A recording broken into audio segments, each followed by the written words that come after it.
It was a warm, summer evening in July 1957, and normally active streets were very still in El Segundo, California.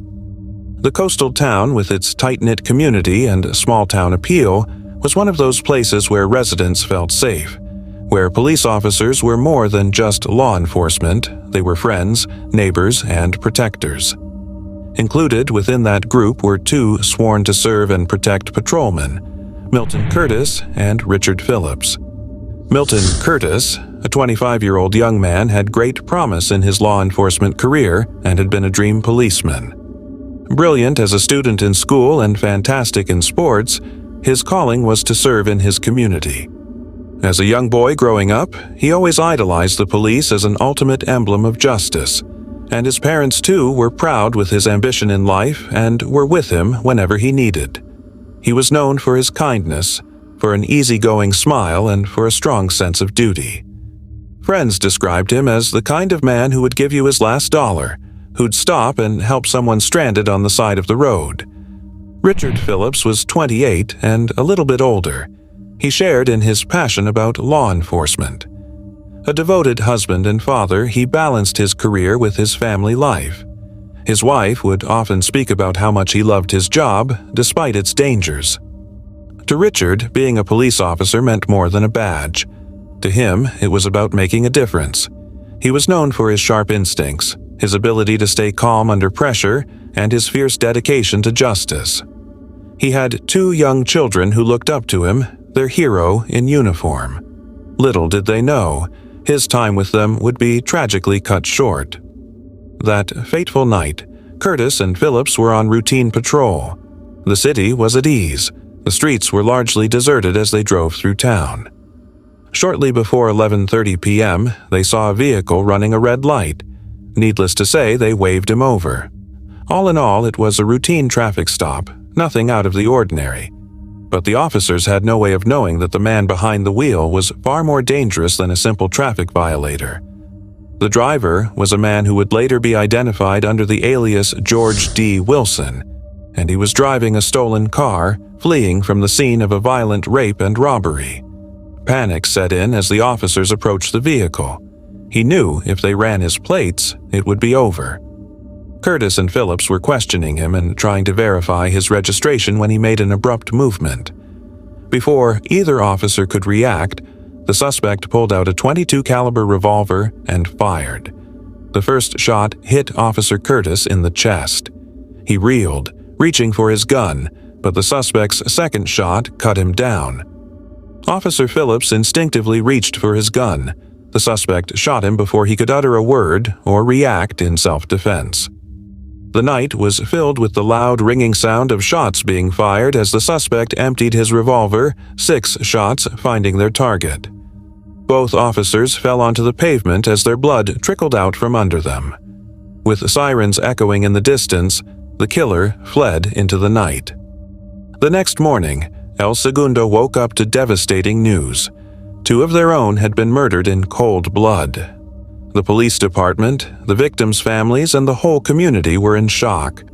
Officers who had worked side by side with Curtis and Phillips struggled to comprehend the brutal loss. Curtis's parents were beyond consolation.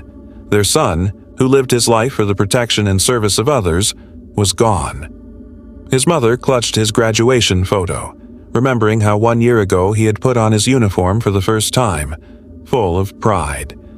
His wife had to explain to his young children why their daddy wasn't coming home.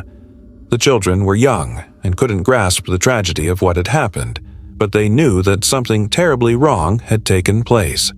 They were laid to rest with full honors. A sea of blue flooded the funeral, officers from across the state attending to pay their respects. Overwhelming was the grief. But amidst the sorrows, one thing was pretty firm. A fierce determination justice had to be served. The El Segundo Police Department immediately launched an investigation into finding the man. They recovered partial fingerprints from the stolen car and got a physical description from eyewitnesses. In no time, this case became one of the biggest manhunts in California history. Thousands of leads were pursued, but none led to the suspect. As months turned into years, hope faded. The case went cold. Until one discovery changed everything. It would be another 3 years since the murders when, in 1960, a man by the name of Doug Tooley was doing yard work in the neighboring city of Manhattan Beach. His young son, Bob, was using a pickfork to dig up weeds when he happened upon an old rusted gun buried beneath the soil. The curious Doug kept digging and recovered the gun's cylinder. The gun was a .22 caliber revolver, which was the kind used in killing officers Curtis and Phillips. Investigating officers very quickly determined that it was, in fact, the murder weapon. Now they had the gun, but they didn't have the killer. Detectives traced the weapon back to a Sears and Roebuck store in Shreveport, Louisiana. Records showed it had been purchased by a man named G.D. Wilson, just 4 days before the officers were killed. But when police investigated further, they found that Wilson had vanished. His listed address in Miami, Florida, was fake. The case, once again, stalled. Decades had passed, but even though the case remained unsolved, it was never forgotten. In 1995, Lieutenant Craig Clare took a look at the evidence. He was convinced that now there were advancements in forensic technology that would finally crack the case. Then, in 2002, a major breakthrough. The FBI had developed a national fingerprint identification system known as AFIS. For the first time, detectives could run the composite fingerprint found on the stolen vehicle through a national database. The system scanned over 44 million fingerprints and found a match. The name was Gerald Mason. Mason was a man in his late 60s now, leading a quiet life in South Carolina. Married, a father, even a grandfather, he had lived for decades concealing his real identity. His neighbors considered him an unremarkable guy, but this is where Mason's life drastically took a different turn. On one morning, the law finally reached his front door. His face turned ashen as Mason stepped out onto the porch and faced a sea of officers. "You're homicide investigators from where?" he asked, disbelief in his voice.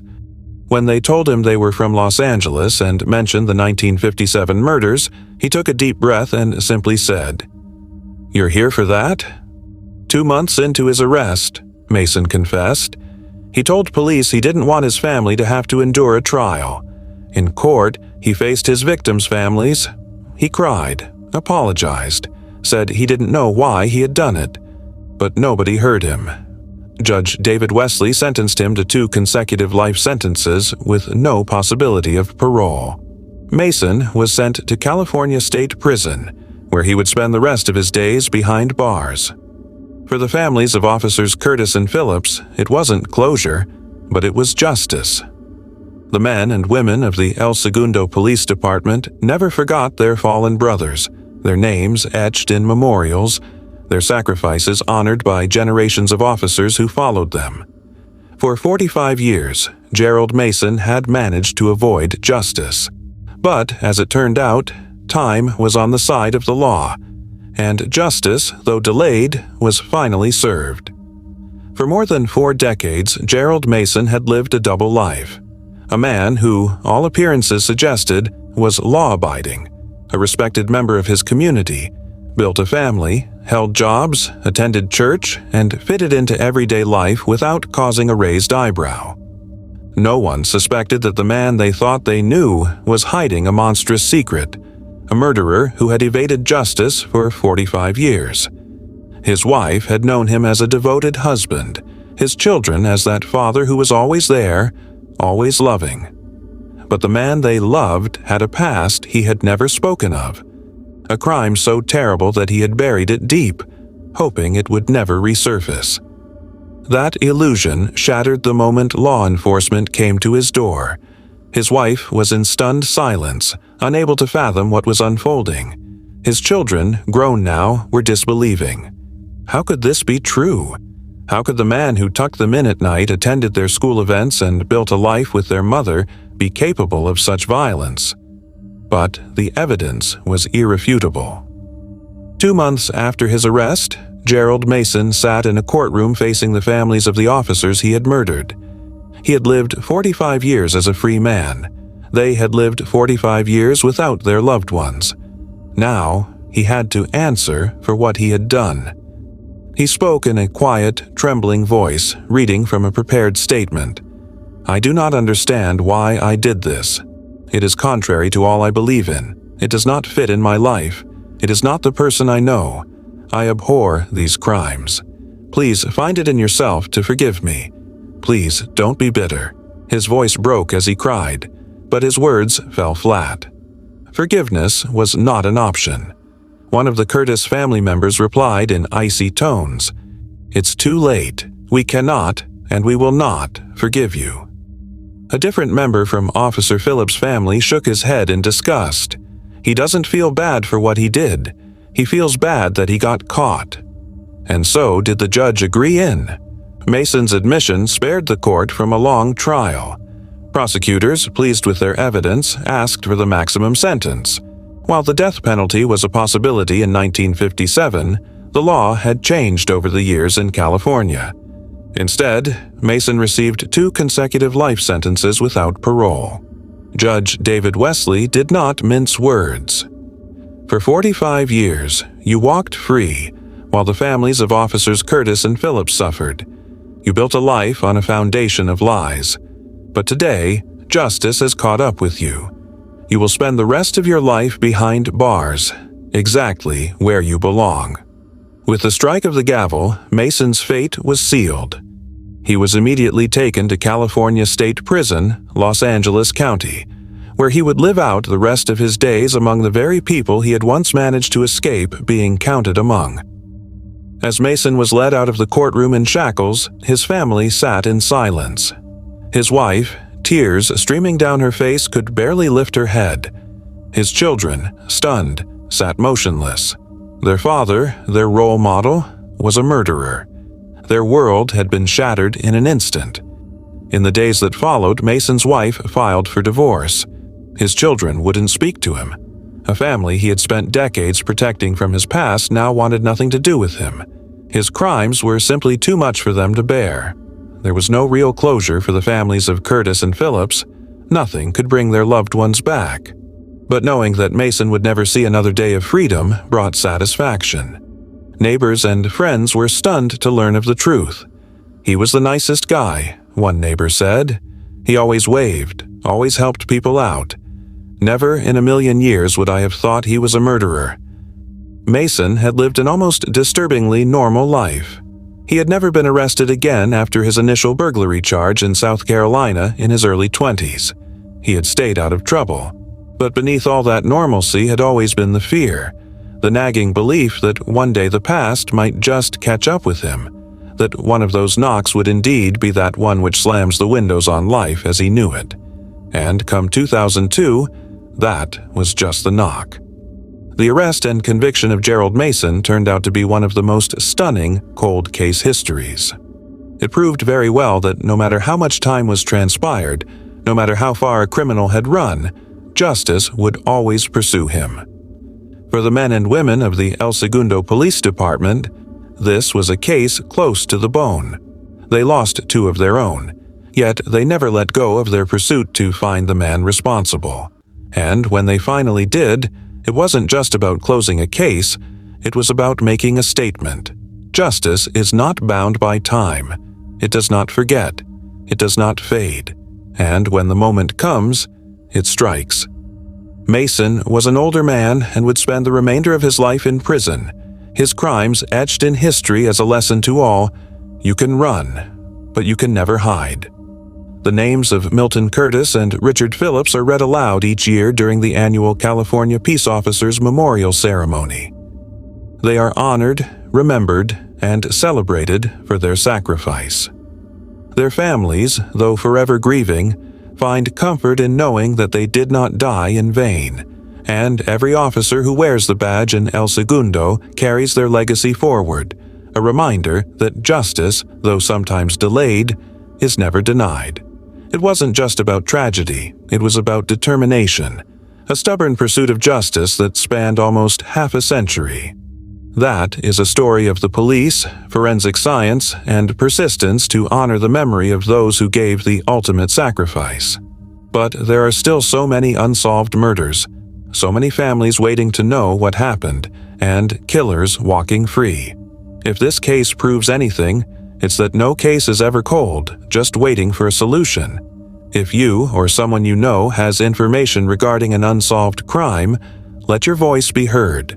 Any one small thing might just tear a case open. If someone close to your heart has disappeared into the hands of an unsolved crime, keep asking your questions. If you stand with justice, lend a hand by helping those striving for the answer, because justice is patient, and in the end, it always finds its way. It was Friday afternoon, and the quiet town of Alexandria, Louisiana, moved along as it always did. The sun sat high, casting long shadows down suburban streets. Inside a modest home, 19-year-old Courtney Coco sat on the couch, scrolling through her phone. She was young, full of life, and had dreams bigger than the small town she grew up in. Ambitious didn't even scratch the surface with Courtney. She had just begun classes in forensic science at Northwestern State University, fascinated by a world of crime solving. Her mother, Stephanie, would jokingly say, "You will catch them one day, not be one of their victims." Fate had another plan. That Friday, Stephanie and her husband packed up their things for a weekend trip to their camp at Saline Bayou. Courtney decided not to join them. "I'm not a country girl, Mom," she laughed, declining the invitation. Instead, she stayed behind, tasked with looking after the family's 2 small dogs. Her mother handed her $10 for gas before heading out, unaware that this would be the last time she'd ever see her daughter alive. When Stephanie returned home late Sunday night, everything seemed normal. But by Monday afternoon, things took a devastating turn. A call from the Alexandria Police Department shattered their world. "Is Courtney there?" the officer asked. "She doesn't live here," Stephanie replied, her heart beginning to race. "But I'm her mother. Is something wrong?" "Possibly." The ground gave way beneath her feet. Hours later, she received the news no mother should ever have to hear. Her daughter's body had been found in Texas, abandoned inside an empty building. Courtney Coco was gone. The call had come in early that morning. A farmer in Winnie, Texas, had been driving his tractor past an old abandoned building and had seen something strange back in the shadows. He pulled to the side after a moment of hesitation and peered closer, and then he saw it. A body. The farmer called the police, his hands shaking as he gave the dispatcher the location. Minutes later, officers arrived on the scene, their boots crunching on dry grass as they moved cautiously toward the building. The sight that greeted them was one they would never forget. Courtney was on her back with her knees upward and her heels pulled towards her. She was naked from the waist down. Officers observed immediately that this was a carefully posed body. Someone wanted her to be found this way. But what really struck the investigators most was the state of decomposition. Courtney had been missing only for some days, and her body was badly decomposed. It wasn't natural. It suggested she had been kept in an environment far hotter than Texas's autumn air, maybe inside a vehicle, trapped in heat, before finally being discarded like trash. Lying near her body, something caught the detective's eye. A high school class ring. Engraved on the inside was a name, Courtney Coco. Back in Alexandria, the news hit Stephanie like a truck. The daughter she had raised, protected, and loved was now a crime scene. Grief turned to confusion. Who could have done this? Courtney had no enemies. She wasn't involved in anything dangerous. Her family went through the motions, planning her funeral as mourners filled her home and tore their lives apart. But through their grief, so many questions remained. Who had taken Courtney from them? Detectives combed Courtney's home for anything that might lead them to figure out what had happened. And it was a home that didn't seem in disarray at all. No forced entry, no struggle, no blood, so one terrifying thought. Courtney might have let her killer in. More disturbing revelations followed. Her car, a Pontiac Bonneville, was gone. So was her cell phone. The killer had not only taken her life but also erased the evidence that could have pointed to them. But then, a break. More than 200 miles away, in the heart of Houston, Texas, someone was using Courtney's phone. Detectives traced the signal to an apartment in the 4th Ward, a notoriously crime-ridden area. Officers knocked on the door, and a woman answered. In the background, a teenage boy tried to slip out the back. He didn't make it. The 15-year-old was caught before he could escape. And in his hands, Courtney's phone. Confronted, the boy's face went white. His jaw clenched, his pupils dilated. He had no idea the phone he was using belonged to a murdered woman. But the lead, like so many before it, went nowhere. And the case went cold.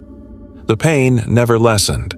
But over the years, hope of ever finding Courtney's killer faded. Then, 15 years later, in 2019, a woman made a phone call that would alter everything.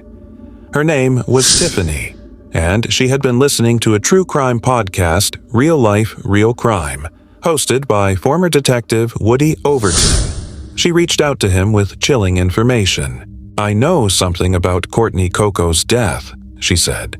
Her ex-husband, Seamus, had been best friends with Courtney's killer, and Seamus had told her everything. His name? David Anthony Burns.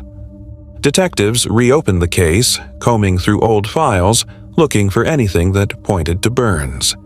To their shock, they found multiple tips over the years that had mentioned his name, but they had been overlooked. The pieces finally started coming together. Courtney's car had been missing for years, but witnesses had placed a dark 4-door sedan in the vicinity of the abandoned building where her body was dumped. One man, Jude Wilson, had almost collided with the vehicle the night before her body was found. When detectives showed him a lineup of suspects, he didn't flinch. "That's him," he said, pointing to David Anthony Burns. That was all police needed. On April 13, 2021, almost 17 years since Courtney was murdered, Burns was arrested. Courtney's case goes to trial. In court, he pled not guilty. He swore he had nothing to do with Courtney's death, but the evidence against him was overwhelming. The witnesses testified. The old secrets came to light, and then the jury delivered a verdict.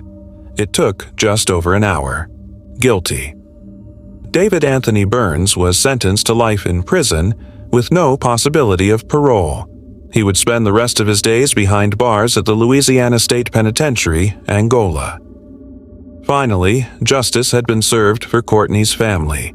Her mother, Stephanie, was outside the courthouse, her face wet with a flood of tears. "I fought for this for 17 years, she said, "and now Courtney can finally rest." But the truth is, no amount of justice can bring back a loved one. No verdict can erase the pain of loss. Yet, Courtney's story serves as testimony to a mother's love, to the power of persistence, and to the belief that no case is ever truly cold, not as long as someone is still fighting for the truth. The courtroom was hushed while the verdict was read. Nearly 2 decades of heartache, questions left unanswered, and a relentless search were placed upon all who sat in the courtroom.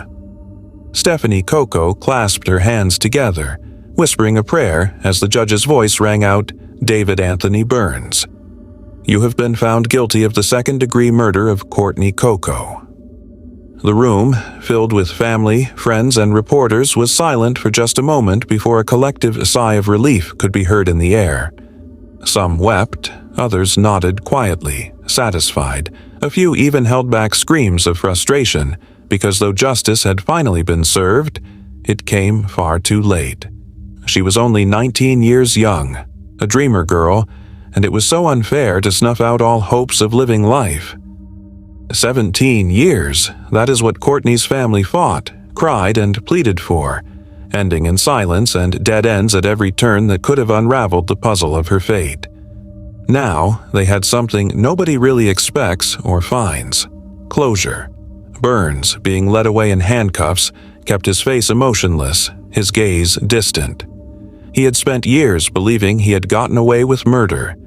The past had buried his crime in layers of forgotten files and misplaced evidence, but it had finally caught up to him. The law had not forgotten. Neither had Courtney's family.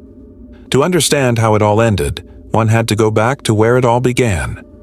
Courtney Coco had been a college student at Northwestern State University, studying forensic science classes because she was fascinated by crime solving. An interest in forensics wasn't some passing phase with her. It was to be a lifelong career. Ironically, the very thing that drew her into studying became vital in solving her murder case. She had a good life. She wasn't perfect, but she was loved. She had an infectious laugh, a bright personality, and a future ahead of her. She wasn't someone who made enemies. So, when she was found abandoned in an old Texas warehouse, her body lifeless, her family was left with one agonizing question. Why? Police reconstructed Courtney's final hours. She had telephoned her mother that Friday afternoon and said she would not be going to the family camp. She had $10 in her pocket for gas, the best of intentions for the weekend ahead, and absolutely no reason to suspect this sunrise would be her last. Sometime between Friday evening and early Saturday morning, Courtney Coco was murdered. There was no evidence of a scuffle at her home, no sign of forced entry. One thing this portends: whosoever killed her was someone she knew, someone she trusted, and that someone was David Anthony Burns. Burns had been engaged to Courtney's older sister at one point, which means he had been inside the Coco home before, knew the layout, knew Courtney, and knew how to get inside without raising suspicion. What happened inside that house remains partially a mystery, but detectives now believe that Courtney was likely smothered to death. No gunshot wounds, no stabbing, no obvious signs of trauma beyond the advanced state of decomposition that suggested she had been placed in a confined, overheated space, like the trunk of a car, before being dumped in Texas. The theory was chilling. Burns had killed her, hid her body, and then drove well over 200 miles away from the scene and deposited her body in an abandoned building where no one would think to look. He had underestimated fate. Time passed, and Courtney's case remained unsolved. All the pieces were there, but they never quite seemed to fit. Witnesses came forward, but their statements simply were not strong enough to hold water. There were suspicions, but no proof. That all changed when one phone call got the investigation going again. But the prosecution had one thing much more powerful: the truth. There were witnesses testifying against him. Several people remembered Burns boasting about having killed Courtney. Jude Wilson's testimony put him at the scene on the night her body was dumped. And then, of course, there was motive. Courtney had come into a financial settlement after the sudden death of her father, a lump sum of money, which Burns, who had a shady past of dubious financial wheeling and dealings, knew about. The prosecution contended that money played a part in her death. Whether he had attempted to rob her, whether she refused to give him anything, or whether things simply escalated beyond his control, no one could say for certain. But what was undeniable was that Courtney Coco had died at his hands. The jury didn't need long. A little more than an hour into deliberations, they returned with the verdict: guilty. David Anthony Burns was sentenced to life in prison without parole. He would be spending the rest of his days inside Louisiana State Penitentiary, Angola, one of the most notorious prisons in the nation. The weight of his conviction settled heavily on his face as the reality of his fate became clear. He was no longer a free man. His own family had remained largely silent throughout the trial. Some refused to believe he was guilty, clinging to the hope that this was all a mistake. Others distanced themselves, unwilling to defend a man now proven to be a murderer. For Courtney's family, the victory was bittersweet. Standing outside the courthouse, Stephanie Coco looked up toward the sky. It had been 17 long years of pain, of waiting. The family knew that nothing could return their daughter back to them, but felt comfort in knowing her life and fight did not go without purpose. Courtney didn't die for nothing, she said. Her story brought justice. That's what she would have wanted. Years after the case's closure, Courtney's memory survived. Her family turned advocates for victims of crimes that had never been solved and fought to not let cold cases grow cold. Her case reminded them that a case is never too cold and justice is never truly out of reach. Truth had come out at the end, and Courtney Coco, that bright young woman who once had dreams of solving crimes, finally got the justice due to her